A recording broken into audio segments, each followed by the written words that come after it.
Hi, everyone. I hope you can hear me.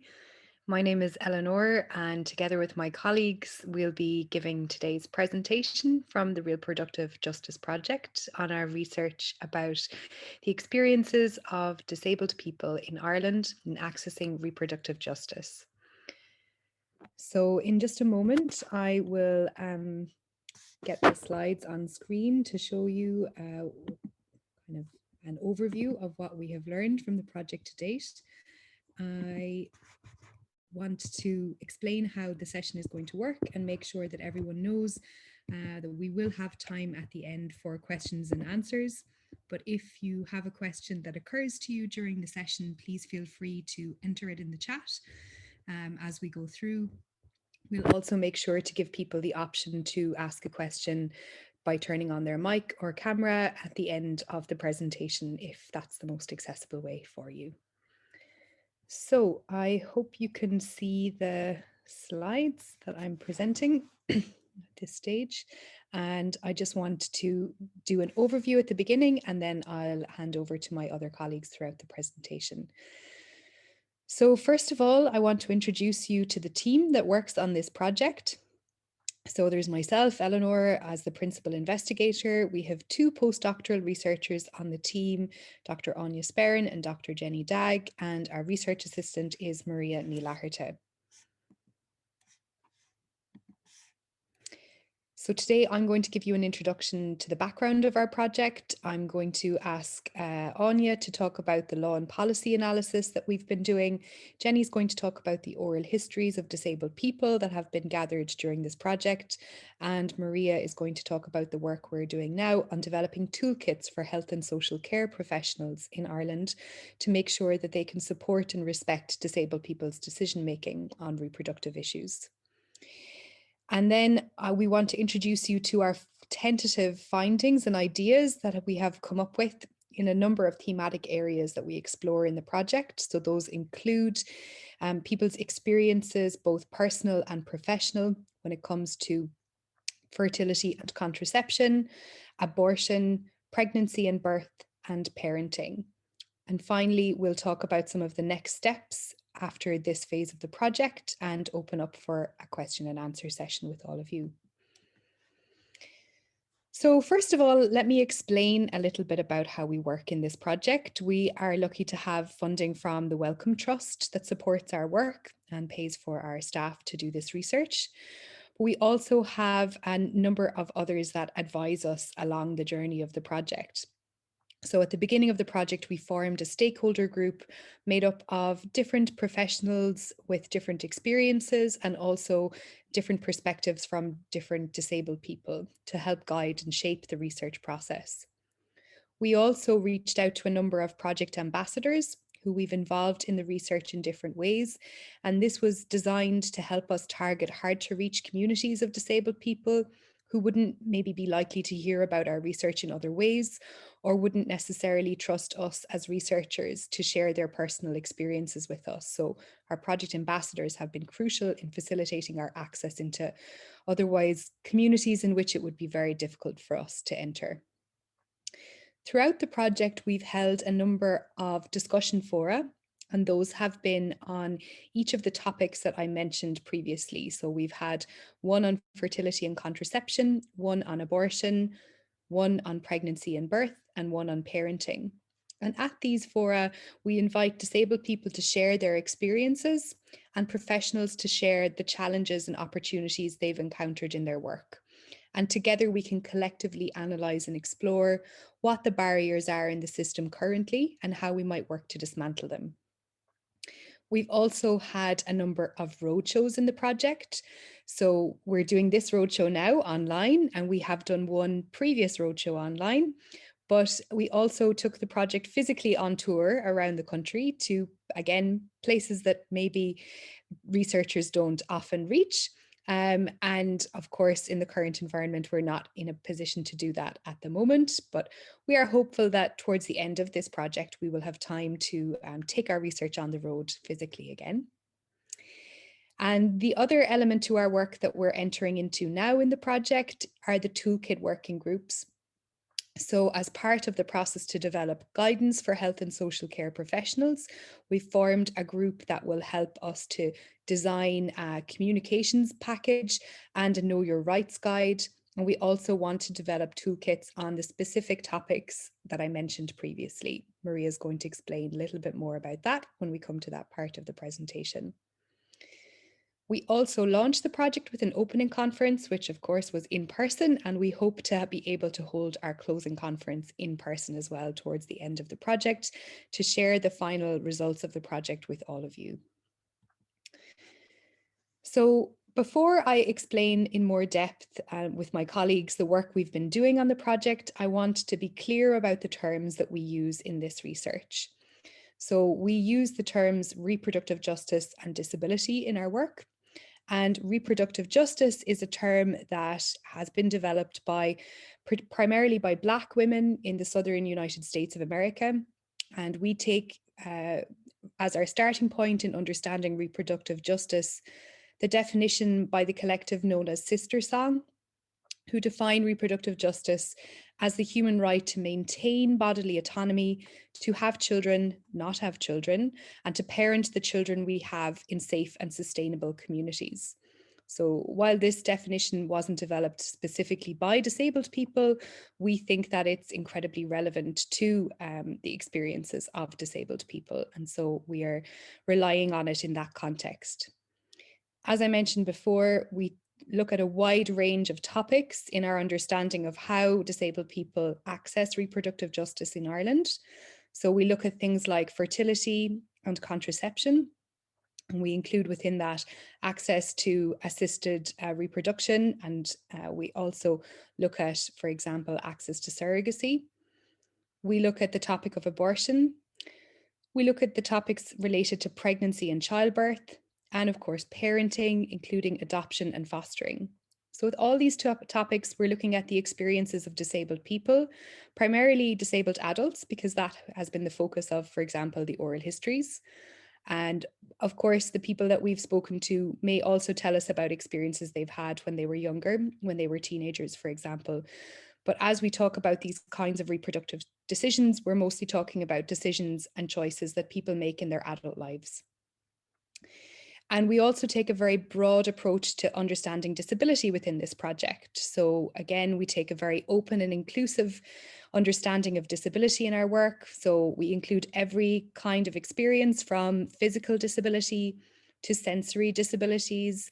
We also look at the experience of people with intellectual disabilities, autistic or neurodiverse people, people who've used mental health services, who might also identify as users and survivors of psychiatry, the experiences of deaf people, and anyone who's experienced a long-term or chronic illness. So as long as someone feels that they have one of those experiences, we consider them to come within the scope of our project.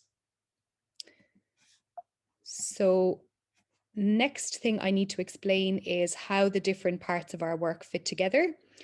So we have what we call 3 work packages in the project. So work package 1 focuses on law and policy analysis, which my colleague Anya will explain in a moment. And that involves documentary analysis and key informant interviews with professionals on the ground from health, social care, and from legal practice to understand how the law and policy actually applies in practice. Our second work package is focused on the lived experiences of disabled people in Ireland, and that involves, as Jenny will explain, the collection and analysis of oral histories. And finally, work package 3 focuses on toolkits, which Maria will explain in a moment, involves the development of tools and guides for health and social care practitioners specifically. So I'm going to hand you over to Anya now to talk about how she coordinates the work on the law and policy analysis of the project. Great, thanks very much. So I look after work package 1, the legal and policy analysis, as well as the collection of key informant interviews. So we do key informant interviews with legal, medical and social work professionals. So you can see from the slide, I've completed 37 key informant interviews so far. Before COVID kicked off, I'd gotten 8 in-person interviews, and the rest have all been either online or over the phone since March 2020. Of these, 14 have been medical professionals, so people working in maternity services, psychiatric services, general practitioners, providers of termination of pregnancy services, and fertility specialists. 18 are social work professionals, so social work or social care, including staff of statutory agencies, support workers within disability services, particularly intellectual disability services. We've had adoption support workers, and then kind of social staff in charities and non-government organisations. And then we've had 5 legal professionals speak to us so far. We've had solicitors, barristers and academics, and sometimes these individuals have worn both hats, so we've gotten the benefit of both of their experiences. So we might collect another couple just to address some of the gaps, but for now the majority of the key informants has been kind of collected. Next slide then. So yeah, just to give you a wee bit of background then about the laws and policies that we've been looking at. So starting out, we look at really international things, and the UN Convention on the Rights of Persons with Disabilities is the main international human rights instrument that we've been using. You probably know Ireland has ratified the convention since around March 2018. But we're unable to take individual complaints to the Committee on the Rights of Persons with Disabilities. So we have to participate in monitoring just through the general kind of cyclical state monitoring, and Ireland is gearing up for that at the minute. We also look at conventions like the Women's Rights Convention, Child Rights Convention, Migrant Rights, because while they don't always explicitly mention disabled people, we fully recognise disabled people are also affected by those issues and by their identities within those groups. Then we kind of moved down, getting a wee bit closer to home, to the European Court of Human Rights and the case law there. We've been able to find cases that just generally relate to reproductive justice, so from fertility all the way through to parenting, but we've also found some really interesting cases that are disability specific, and we're able to see where disability creates even further barriers across Europe. And then in terms of Irish laws and policies, we've been looking at everything really from sort of the late 1800s, governing kind of the provision of contraception and healthcare, how children's care is provided in terms of fostering and care orders. We know that like laws and policies apply to everyone equally, but sometimes where a law is drafted and it looks neutral on the face of it, it can have a discriminatory effect when it's implemented, or other times some laws and policies are very obviously discriminatory towards people with disabilities, like capacity legislation or the proposed legislation to govern assisted human reproduction as well. So as well as the laws and policies, we've been availing of national data sets. So like the census is really informative. Other research projects like the Child Law Reporting Project, the Growing Up in Ireland project. We've made a few freedom of information requests, and we've also made use of annual or thematic reports from statutory agencies and government bodies. So places like the Irish Human Rights and Equality Commission, TUSLA, the HSE. And some laws have built into them that a report has to be prepared about how the law is operating.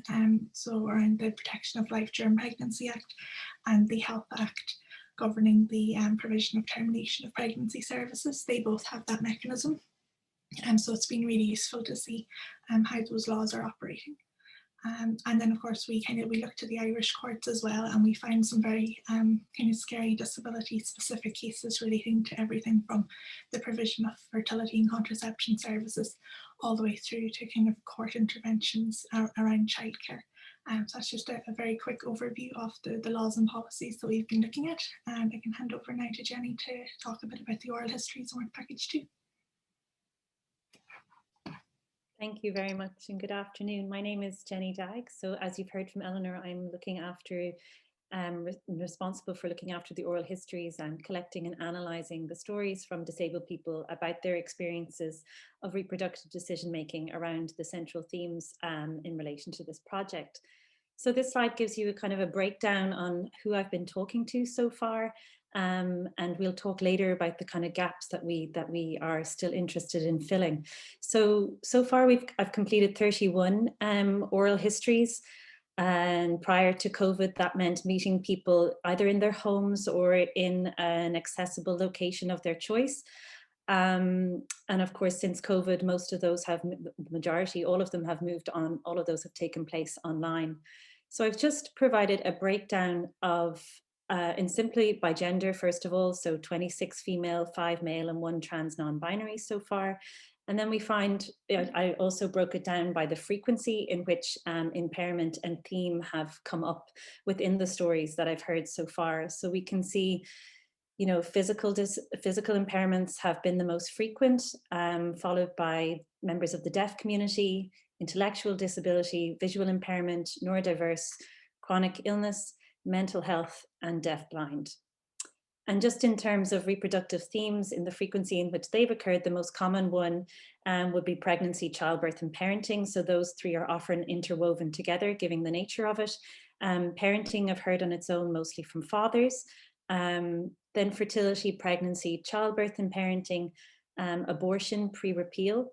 And then things like miscarriage, family planning, contraception, pregnancy, childbirth, parenting, fostering, we've covered sterilization, and things like hysterectomy and adoption. So there's other, not just our, I suppose, our specific themes, which we have covered there, but also other items have arisen within the stories that people have shared that are also quite important in the ways in which they've been addressed. And then just in terms of further intersectionality that we have covered so far within the people that we've spoken to have been, you know, either rural or urban environments in which they live, whether they're migrant and living in direct provision, and whether they're members of the LGBTQ+ community. So they're just some of the intersectionalities and the different types of stories that we've heard so far. Next slide. So the way in which these stories have occurred, oral histories are very much a narrative approach. It's very much me listening to the person's story and the disabled person's story in the way in which they wish to tell it, and for me to elicit that information in the most empathetic and best way possible. So most of the interviews have covered more than one topic. So for instance, as I mentioned, pregnancy, birth, and parenting has been the most common topic that's come up, and often themes are interwoven within the stories depending on the reproductive journey in question. There's also ethical considerations that are discussed with the participant beforehand. So they go through a consent form and they are given the options to remain anonymous or not, or whether to be identified, and whether they want to archive. So it is the hope and intention of the project to archive transcripts with the permission of participants within the Digital Repository of Ireland. So that's important to know how they wish to be identified, should they wish to be archived. We have provided support or interpreters should the participant request that, or and that has gone on throughout the project and through those interested. I think that's it. Yeah, over to Maria. Thank you. So as mentioned earlier, I'm in charge of the toolkits, and we're really getting to the point of really starting to engage with toolkit development. We're kind of setting up some working groups around toolkit development currently to make sure that we can kind of get as much feedback and as input from stakeholders in the project as possible. So right now they're kind of envisaged as kind of a general guide to disability and reproductive justice, which would kind of serve on its relatively explanatory. A separate know your rights guide for disabled people is like information provision, and like self-advocacy has been kind of raised as such like a key issue kind of over the project. Then also specifically broken down in terms of like the topics or themes that the project addresses. So looking at kind of like one on parenting, one on abortion, one on pregnancy and childbirth, one on fertility and contraception, to make sure all of those areas are adequately addressed. I suppose the challenge for us right now is to ensure that we can like best support individual clinicians and professionals in fulfilling their role and better serving their disabled patients and clients, but also not effectively rubber stamping kind of rubber stamping kind of tokenistic efforts, and also ensuring that this is something that can lead towards the greater systems change that would be required, or at the very least facilitate that. Just in terms of the next slide, please. So the toolkits themselves are kind of like a product of all of the different parts of research that's been done. So obviously they're influenced massively by the oral histories, but also the discussion forums, where we've had like very in-depth discussions on those issues between professionals and people with lived experience. In terms of the key informant interviews, so we can like identify different practice areas that are problematic, and also desk-based research. So we'll kind of try and take in as much of the project as possible before in order to make the most of what we've learned and to be able to apply it in the most practical terms. So I'll leave it at that, and we'll get into some of what we've learned so far.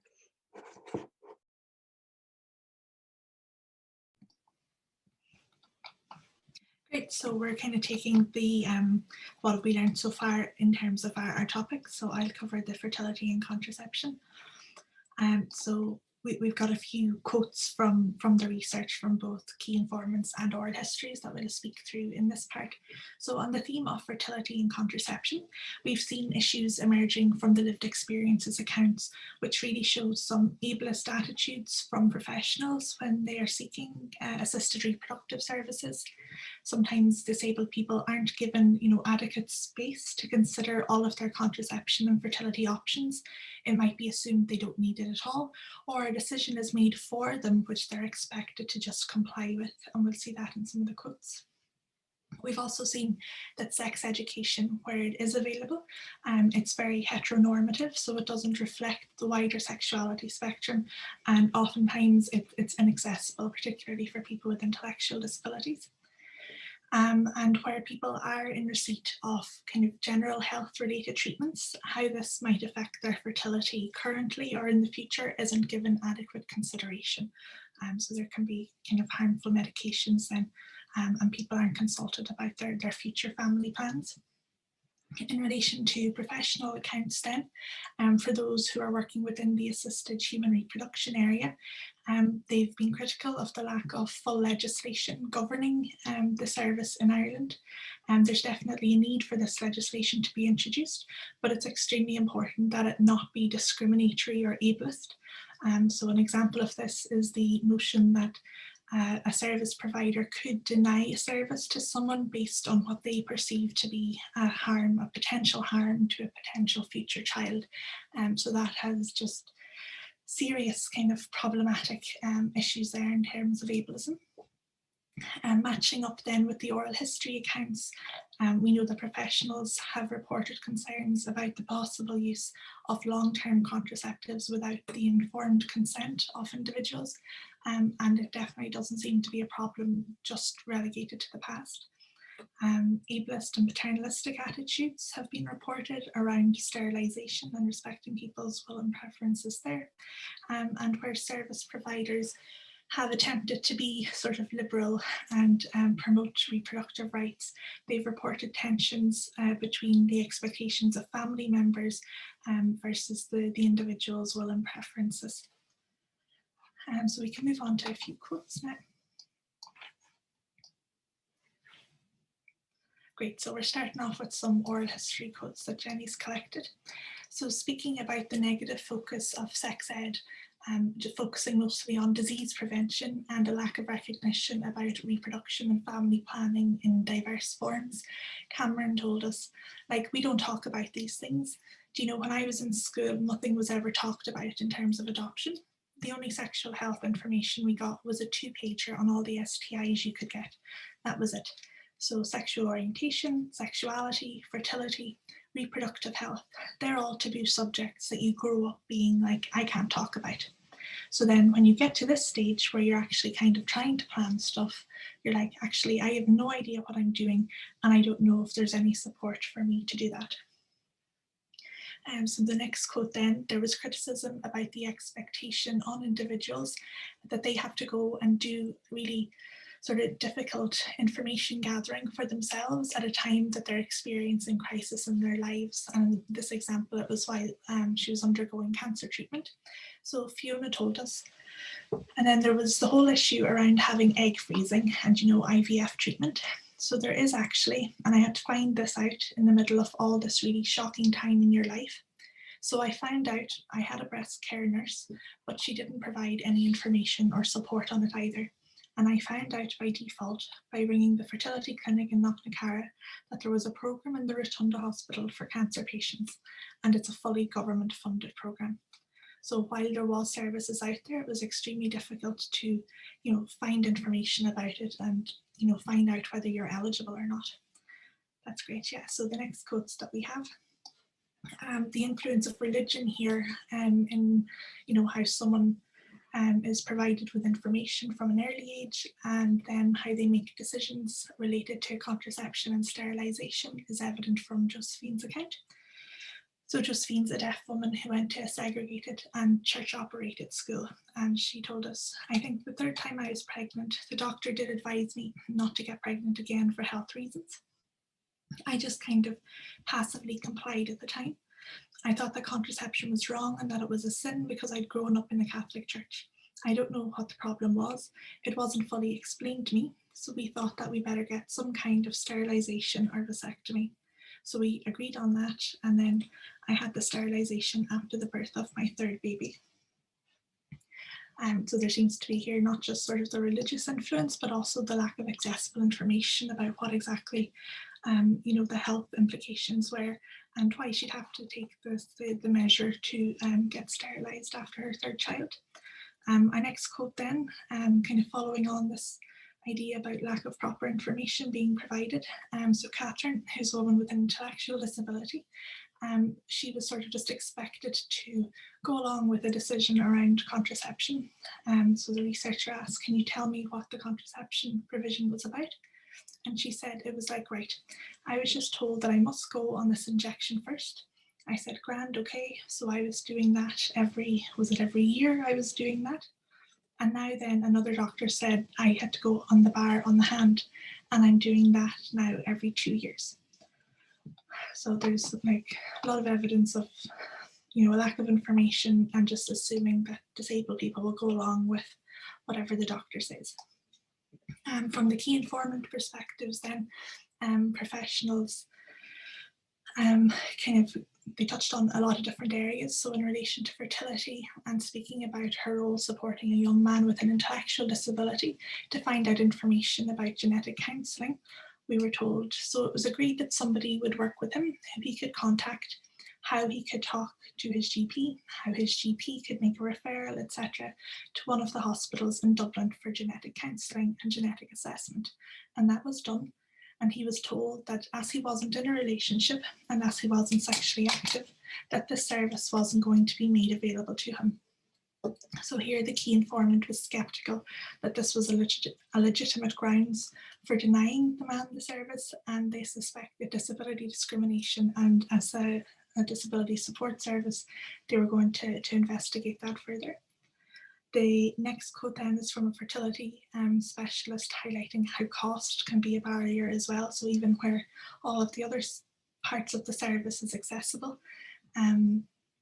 She told me, I had a patient just recently who has had to decline the fertility procedure because he can't afford to have the sperm banked and banked on a yearly basis, never mind actually going through the fertility programme itself. So I suppose finance is a huge issue.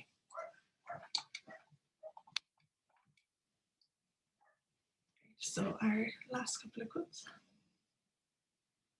Yeah, so the next quotes then is from a around kind of the non-consensual provision of contraception, and it's a very worrying account, definitely. So one disability support worker told me, God, I'd hate to think that it was in our service that it was being used, but I do think it was a bit like, you know, again, some parents having huge issues and worrying considerably about their daughters and stuff. And having this discussion and thinking, oh gosh, well, they won't consent or they won't know.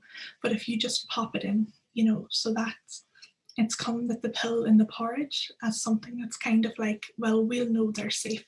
So that'll be one thing kind of taken care of. So this kind of, I suppose, matching up with Catherine's story earlier about people not being given full information about the contraception that they're given. And then the last quote then relates to service providers kind of clashing with family members. So I think another mum who actually had a daughter who, she had her daughter on contraception, and, we were talking about how they safely express their sexuality. And I remember one mum saying in particular, it's fine for you to be all liberal about all of the sexuality stuff and disability. That's all very fine. You won't be the one looking after the baby when she gets pregnant. It'll be me and it won't be her. So stop talking your liberal nonsense. And I think as well as that quote that, was said to the social worker, also the fact that, they were referring to the mum had her daughter on contraception, like it wasn't the individual's choice again. So you can see a kind of a common theme.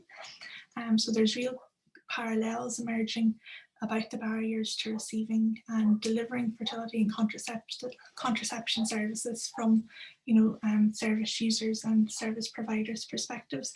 And there seems to be just a real lack of respect at a fundamental level for disabled people's rights. So the next kind of bunch of quotes that we'll see are relate to abortion, and that's Maria speaking next. Oh, I've still got one more quote to go, sorry. I forgot about this slide. So we had a few people then talking about the impact of medicine when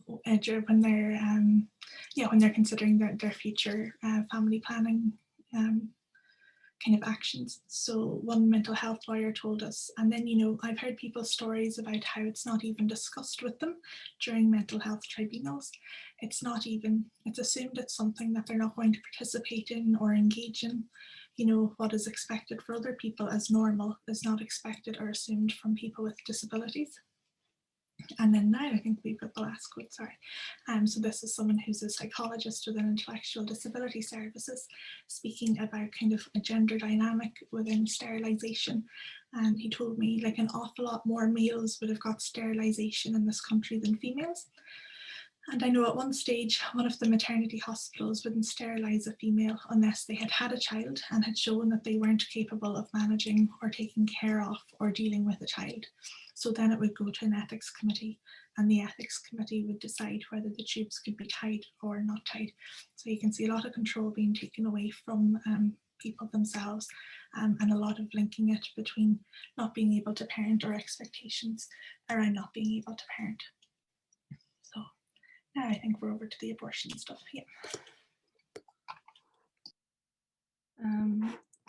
So this is, we have quite a lot on some topics. Abortion is one where we're probably still missing some perspectives. In terms of lived experience and the issues that were raised, a lot of the stories we got were pre-repeal and kind of under a very different legislative framework than the one currently in operation in Ireland. I'm also conscious that a lot of research is currently being done on the new framework, so we might also learn more from other research. In terms of what we have seen coming up from the oral histories and also the key informant issues in the pre-repeal, in people with pre-repeal experiences, that perception of abortion as legal and abortion being illegal, resulting in kind of non-engagement with support services around termination of pregnancy, be that like counselling or other services, or even just follow-up medical care. That travelling for an abortion was particularly inaccessible, that there was a lack of support there, and that there was additional barriers faced by disabled people in trying to access termination abroad pre the 2018 Act. That information around termination of pregnancy and related services were particularly inaccessible, and that a lack of inaccessible information acted as a barrier. And also a lack of visibility of kind of different identities within kind of abortion provision and services, and people felt that they weren't sure if services were for them, but we'll go through some stuff from that in greater detail in the quotes. In terms of key informants and professionals working in kind of disability services and related services, pre-repeal, a lot of services and disability services felt kind of unable to engage where termination of pregnancy was being considered. There was some stuff that came up about that, like families and individuals were kind of addressing issues privately, that people were removed from services. Under the new framework, under the post-2018 framework, that there was kind of continuing issues in terms of like travel and barriers there, in terms of like limited access to like early medical abortion from GPs. Concern kind of expressed about the low numbers using the health grounds either before or since repeal, and that's both grounds in terms of physical health and mental health, and that being kind of raised as a concern. Certain GPs contracted to HSE services aren't actually able to provide termination of pregnancy under their contracts. And this is one of the issues that was kind of drafted in contracts that has remained as an issue. But obviously, for people working in HSE services outside of primary care or primary GP care, who may have a lot of patients with disabilities, that they're unable to provide this service. And then also that, like, in terms of people who aren't able to access services under the current framework, who still have to travel to the UK, that like quite a lot of creativity is needed in order to ensure support and access there, and that this has been really complicated by COVID, and people are obviously still traveling, but that's become significantly harder over the course of the pandemic. Next slide, please. So this is one person who spoke about their experiences of accessing abortion pre-repeal. They accessed abortion using pills that they had imported, but also wanted to be able to access some of the services. And what they said was, I suppose, like in terms of being a deaf person and in barriers I face, like I am quite privileged in the fact that I can hear and talk. So I know, like when I was going to counselling and stuff like that, it wouldn't have been an issue for me. I wouldn't have needed to get a sign language interpreter, you know. So, but I know that would be an issue for a lot of deaf women. Like even when I remember, I did actually email them to make an appointment. They said, "Oh, can you ring?" Do you know, little things like that. Whereas, why have an email address if you're not going to set up an appointment for me? So I had to ring to set up the appointment, and luckily I can still hear on the phone, and that was from Christina, who accessed abortion, who's deaf and accessed abortion prior to the repeal referendum. Like what's quite significant there is that a lot of those barriers would still exist in terms of being able to access phones, call support, and that's something that we've like encountered in the project, that a lot like that we don't have necessarily accessible ways to even just book appointments. So the next quote, please. And this is kind of about visibility of certain groups within service provision. And this comes from Cameron, who has who's chronic illness and is also a non-binary trans person. And they said, like, if I was to think about now, if I accidentally got pregnant for whatever reason, I absolutely would be accessing an abortion, because, and it's not necessarily because I wouldn't want to keep that particular pregnancy or I wouldn't want to carry, but I know myself right now, and that within myself, my body would not be able to handle a pregnancy. And also that it's not the right time in my life to have a kid. So it's not necessarily, I think most people say, oh, you're not doing it because you're trans. Like my gender identity rarely comes into decisions around whether or not I want a uterus.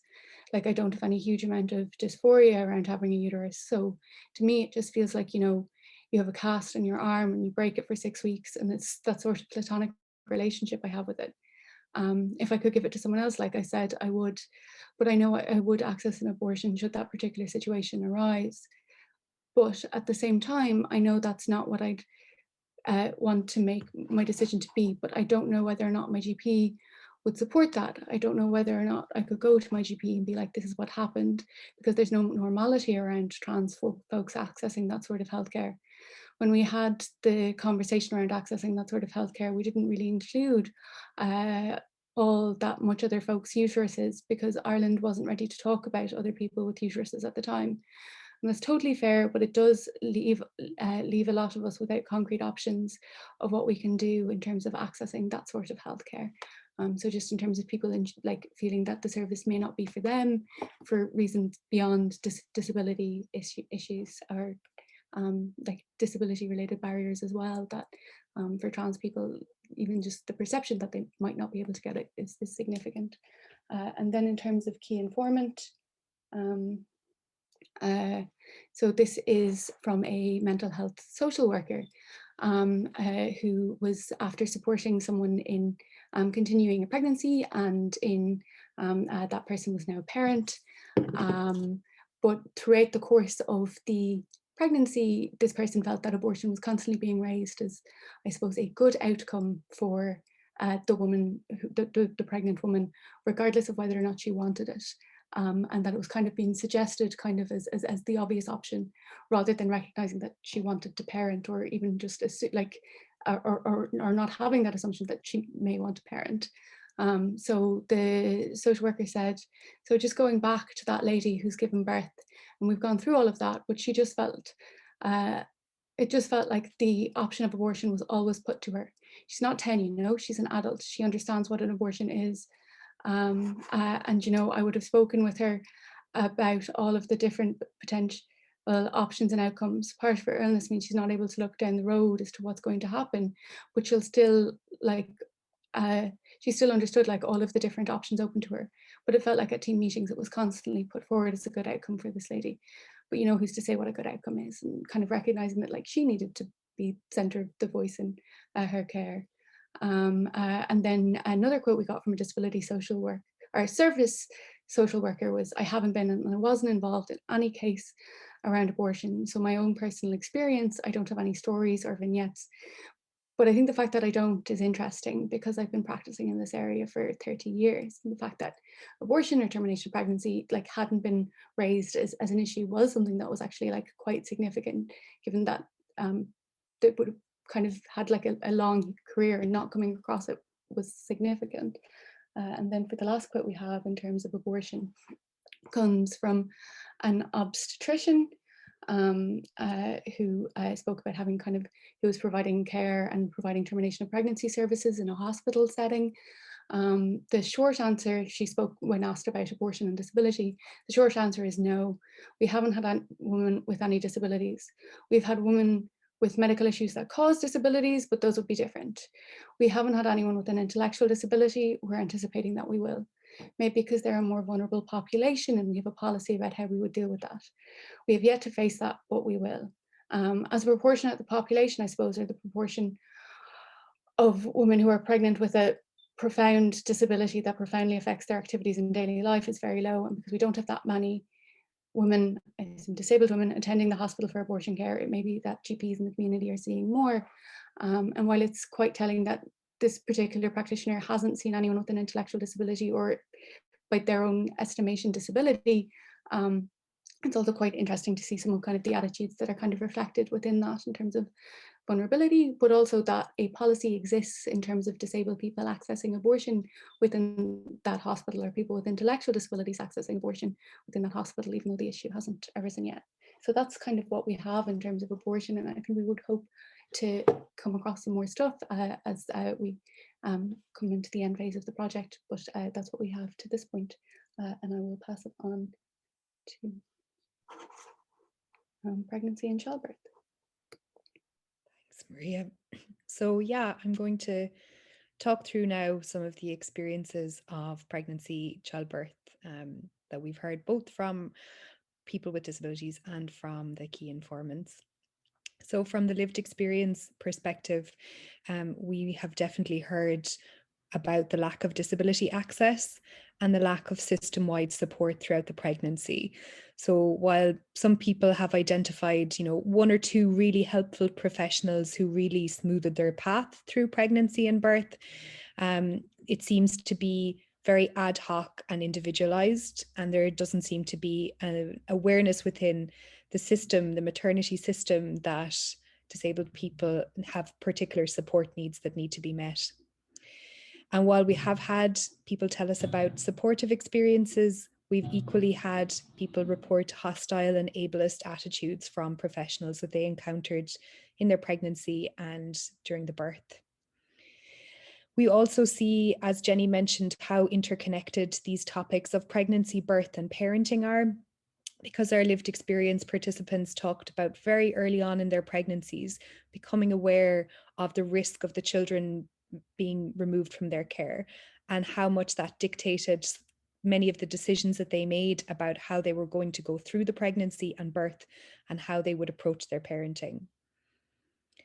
On the key informant side, then, again, we are hearing the professionals tell us that they don't receive training on disability rights and accessibility issues. Any training that they've had, again, would be very ad hoc, and it's almost nothing led by disabled trainers.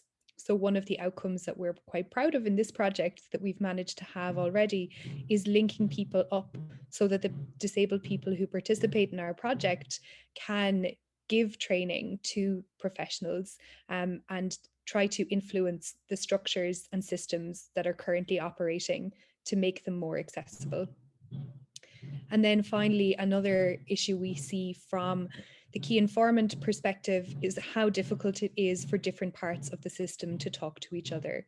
So a lack of joined up thinking to provide holistic support to the person. And that includes, different supports the person might need in terms of healthcare and housing and other supports throughout the pregnancy, birth, and then on into parenting, as Jenny will discuss in more detail in a moment. So I'm going to share with you some of the quotes we have from our participants, starting with this quote from Lexi as a neurodiverse person about the experience of the pregnancy appointments and the lack of accessibility for her there. She said, I hated it. Going in, I hated it. But you go in there because you need someone to check your baby, so you stay. But the amount of times, every time I wanted to run out. Like half an hour, it's bright, it's noisy, people are all close by you. And so I'd spend all my time scripting what I was going to say. Once you got over the initial few appointments and you kind of knew the drill, you script what you're going to say because you have a fair idea. Do the pee in the cup, talk to this person, and they prod around a bit, then you leave. Get your next appointment. So I find the environment severe, like that has a severe impact on me. But I actually think that for a couple of weeks afterwards, that would have a severe impact on me physically, probably, as well as mentally. So again, while there was maybe some basic understanding within the system about physical accessibility, although again, many people reported that as poor, there was really no understanding about sensory accessibility and what a stressful environment might be for a disabled person and how to adapt that environment or the appointment procedure to ensure that disabled people could participate more in their own care. I'm going to share another quote here from Nadine about the experience as a blind pregnant person and the experience shortly after the birth of her child as well.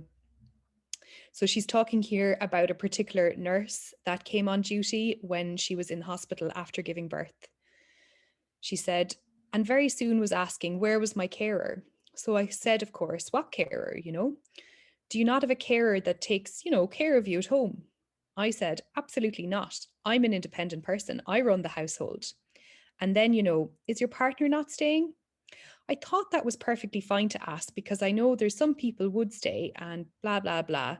And I realized that the connotation was that your partner needs to be here caring for you, which again, fair enough. I just had a C-section. That's perfectly acceptable. But then I decided that wasn't the way she was going and I dropped the bombshell. Oh my goodness, Daddy is blind too. Well, I could nearly hear her calling social services.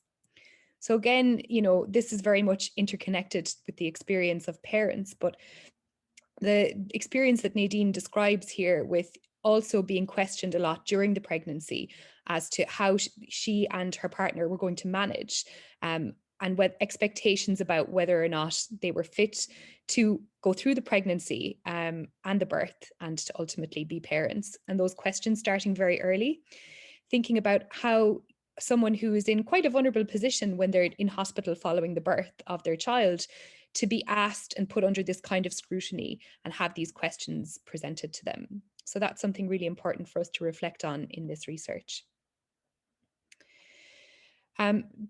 Echoing this experience, I want to refer to another quote from another oral history participant, Elaine, who had a physical disability.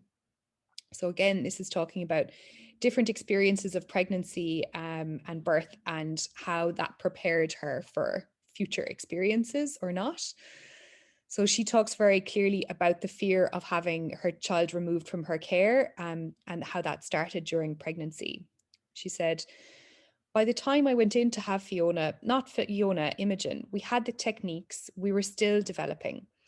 I was put under phenomenal pressure by the public health nurse. She actually said to me at 7.5 months pregnant, she rang me one day and she said to me, "What things are sorted?" And I said, "Well, I'm doing this and I'm doing that." And she said, "Well, look, we need to get these things in place. We need to have things in place. Otherwise, this is going to become a child protection issue." And Sean came home from work and he found me in the sitting room in floods of tears, in floods. So again, thinking about how the system's kind of duty to respond to people to make sure that they are going through the pregnancy journey and preparing for birth, but how discrimination might creep into this process and how disabled people are put under the kind of scrutiny that non-disabled pregnant people and potential parents are not put under when it comes to questions about how they're going to manage following the birth of their child. So that's something very important for us to look more at in the project.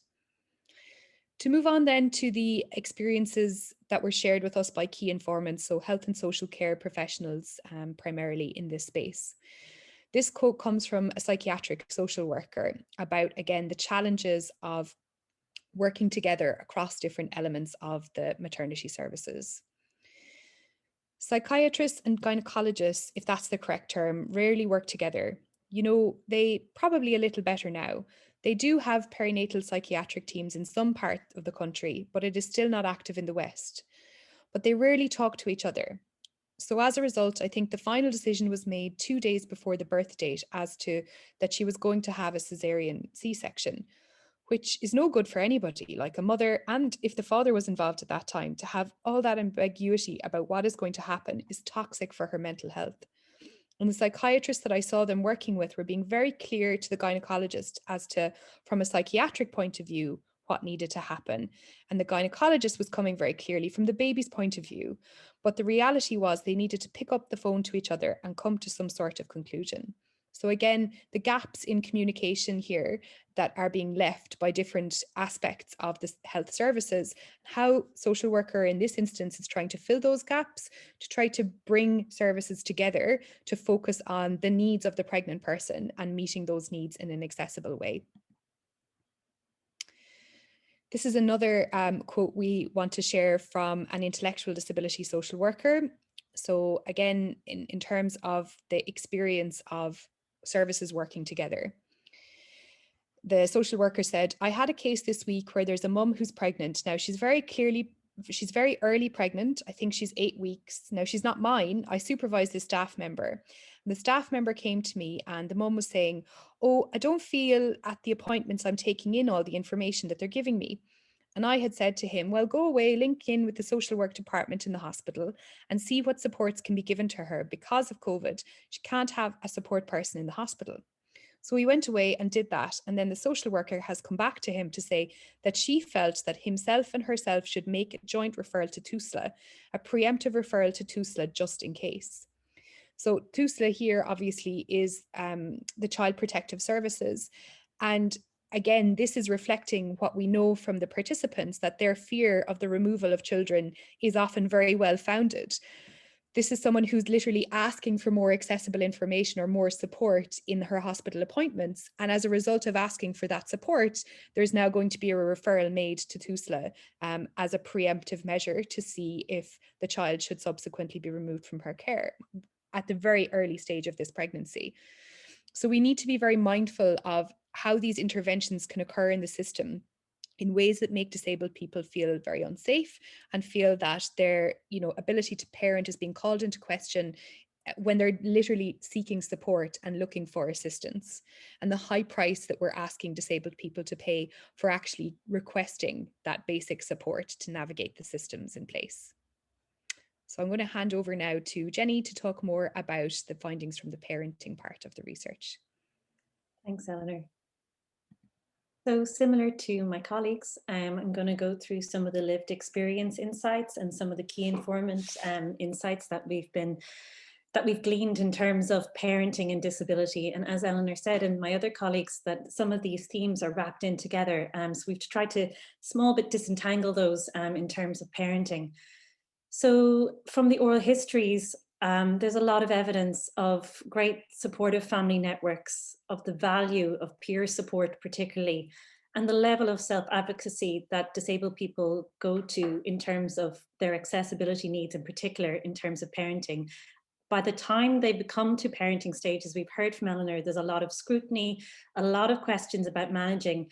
There's a great level of self-advocacy that, you know, is in many ways, it should be unnecessary in terms of having to know what support they require. And this is in particular in relation to first pregnancies. As we heard with the Lanes, you know, she knew by the time she got to Fiona rather than Imogen, you know, of a certain level of support that she could request and where to find that.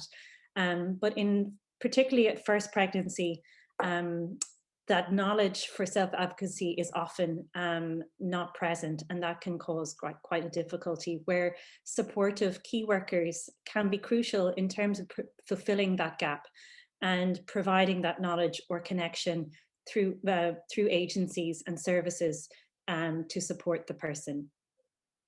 So support, positive and negative, a lot of evidence there. We have seen that interventions, particularly institutionalized residential care, where parental capacity assessments often take place, are experienced as coercive rather than supportive. They often take place actually we'll get on to parental capacity. I'll talk about parental capacity assessments in another space in a moment, but parental capacity assessments take place not only for those who are already parents, but also for those who wish to foster. So there's a similar sort of process and questioning and scrutiny that takes place for not only those who are already parents, but also those who are wishing to become parents in the space of fostering. And I suppose what I wanted to say about parental capacity assessments comes in as well from our key informants, where, you know, they also have concerns about parental capacity assessments, where they can be subjective, they're arbitrary, they take place in environments that are unsuitable in terms of accessibility or in terms of the connections between the parent and the child. So there's quite a few concerns there. We have seen that cognitively disabled people are disproportionately represented in childcare cases. This is reported both through our key informants and through the childcare law reporting project. And then lastly, we have witnessed been reported to have not have joined up thinking between housing and parenting support, that this is not well coordinated. In some instances, and this is particularly the case moving from residential care to independent living when someone has a child, that there is an interim time or there's not joined up thinking on that journey. So just to look at some of the quotes to support these insights from the oral histories. This is Denise, who is a deaf parent, and she's talking about this peer support that she found invaluable when she was told that there was fluid on her baby's ears. And it's not that her baby, she was crying in this quote because her baby was deaf, but more that the space in which the information was given to her, the dialogue lacked, the communication around what that meant was lacking, and left her completely bereft. And peer support fulfilled that space and provided her with the support and information that she needed to know that, you know, this is something that can be dealt with. So she said then would have visited the public health nurse at the clinic. The baby's ears were checked, and she said that your daughter has got fluid in the ear. The word fluid didn't mean anything to me. I went back home, went to bed, and I cried because I just assumed that my baby would be deaf, and I did not know what to do. But what was lucky at the time was an Irish deaf group that I used to meet. I think it was once a month or once a week. No, it was once a month. And I was absolutely hungry for information from these women.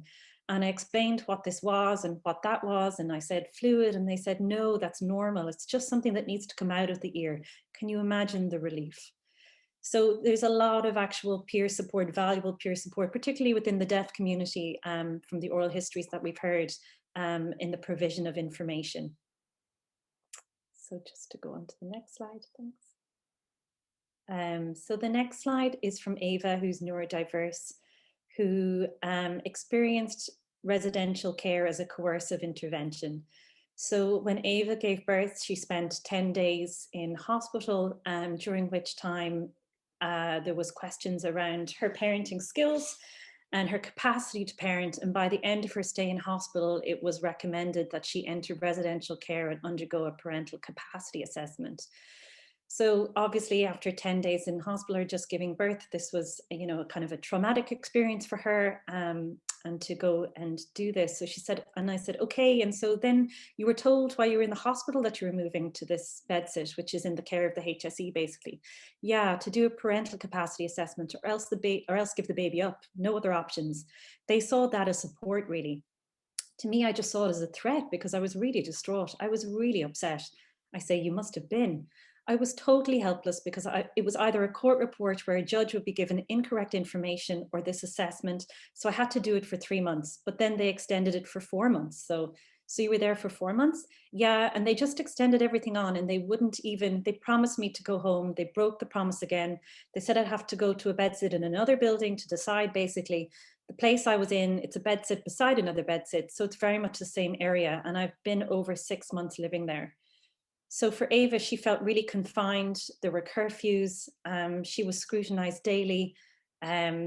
She really felt that this was anything but support. And I think the interesting thing as well within her oral history is the kind of transition out of this type of supportive, coercive, whichever, depending on who's looking at it, but is the continuity of care once she moves out of this type of setting. And that's where the joined up thinking between housing and care is really missing for parenting support. So just to look at what the key, the last one, to look at fostering in terms of questions of capacity. Once again, in parenting, to give an idea what foster parents, the kind of scrutiny and questions that they face. Dave gives an excellent account of his application process.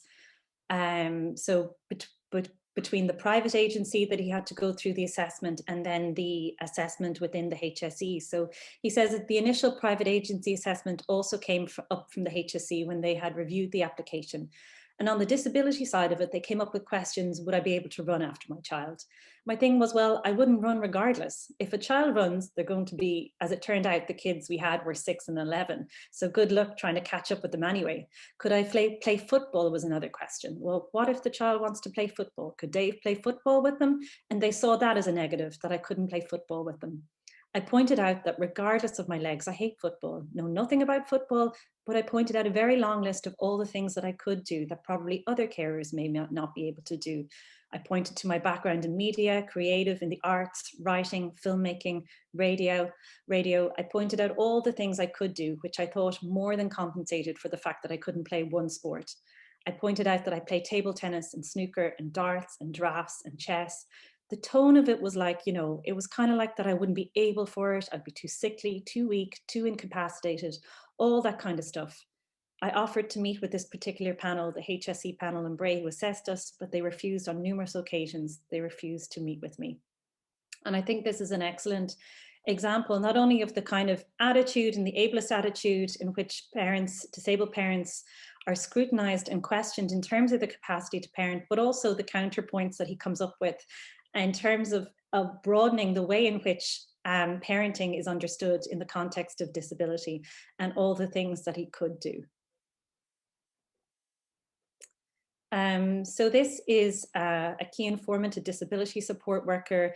And this is the other, I suppose, the other perspective that I'm was talking about earlier, in meaning this informant perceived the residential service as a form of support. So contrary to Ava's kind of understanding and her account of it being a coercive intervention, this person considered it as supportive. So I know initially her baby did come into care. Now she was in a residential service, so she wasn't allowed to bring her baby home to a residential service. And so her housing, there was an issue with her housing.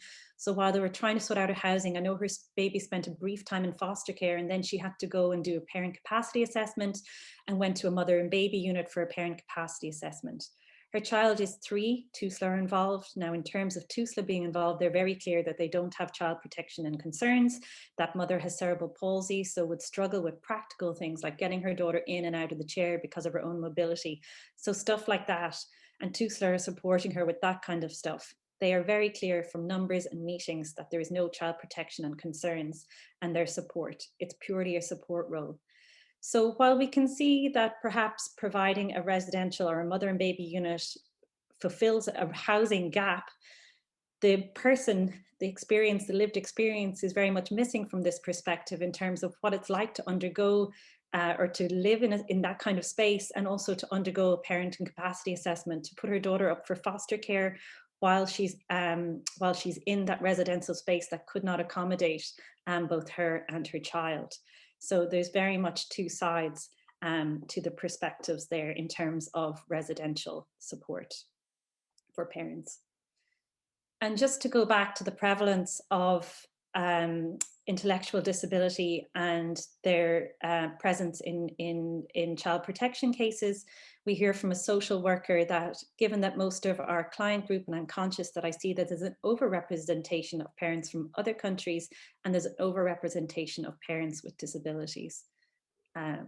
So that kind of, as well, there are other oral histories that provide evidence and of the experience of children being removed into care, particularly those with intellectual disabilities. But unfortunately, we'll cover those in another time. But just to go on to the gaps that we've identified, then going back to the oral history slide that I gave at the beginning with the table, and in terms of the key informants as well that we'd still love to hear from. And some of you may notice other gaps that we'd love to hear about today, but for us, we are still open to hearing stories about abortion since repeal.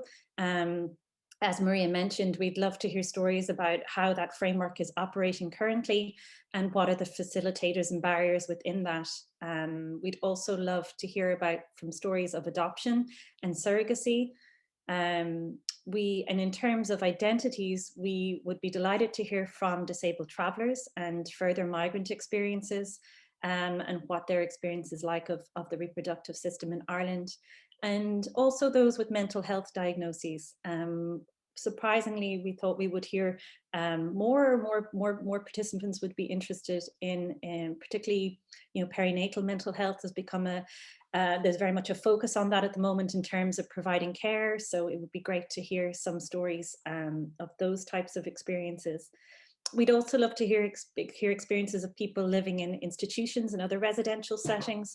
Obviously, COVID restrictions have been difficult for us to access those, but we are working again with our project ambassadors and the key informants and our stakeholders to try and generate interest and gain access to do those. And we hope to be able to do that further once COVID is restricted. And then lastly, we'd love to hear from frontline staff and more from frontline staff and disability services, and particularly lawyers representing disabled people in court to understand more about that type of system. So we are 2/3 of the way through our project now, and thankfully with this online roadshow, it looks like we've done a good job of work, but of course we have more left to do. As Maria presented, we have the development of the toolkits is just beginning, and we are moving swiftly with that in terms of providing fora to discuss those and how they will operate and generating them.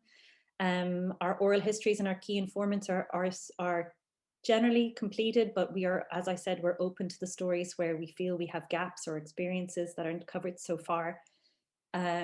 We are beginning to publish our findings, so putting those together. We are in the process of doing that and identifying where we wish to publish. And also we are very much open to giving talks about our research or presenting to different groups to generate interest for the oral histories or the key informants. So by all means, please do get in touch with us.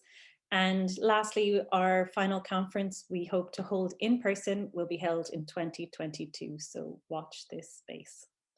And thank you so much for attending today, for listening to us. I hope you all found it really informative, and we are very much open to questions and comments and any suggestions in relation to our research this far or what we have planned for the future. So great.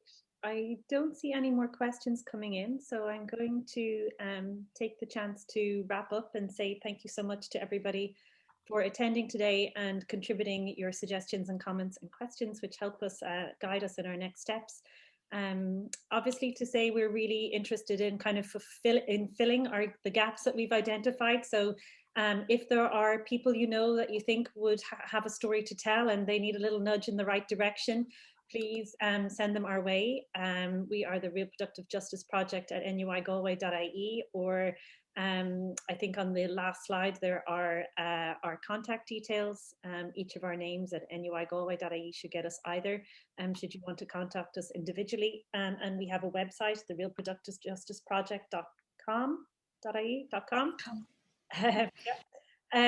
So we would love to try and hear those stories that we're missing, and if there are documents or information that you'd like to send us to help us with our research, we'd be really appreciative of that. We will, as we said, be developing the toolkits and working on our publications. We hope to have a special issue in the Legal and Social Studies Journal completed for submission at the end of this year. So that will be a key publication for us. So it should come out hopefully in sometime in 2022. And indeed, our final conference, we would love to have you all attend and support us and help us collectively raise this issue and with as many insights as possible from members of the public. And to share the information.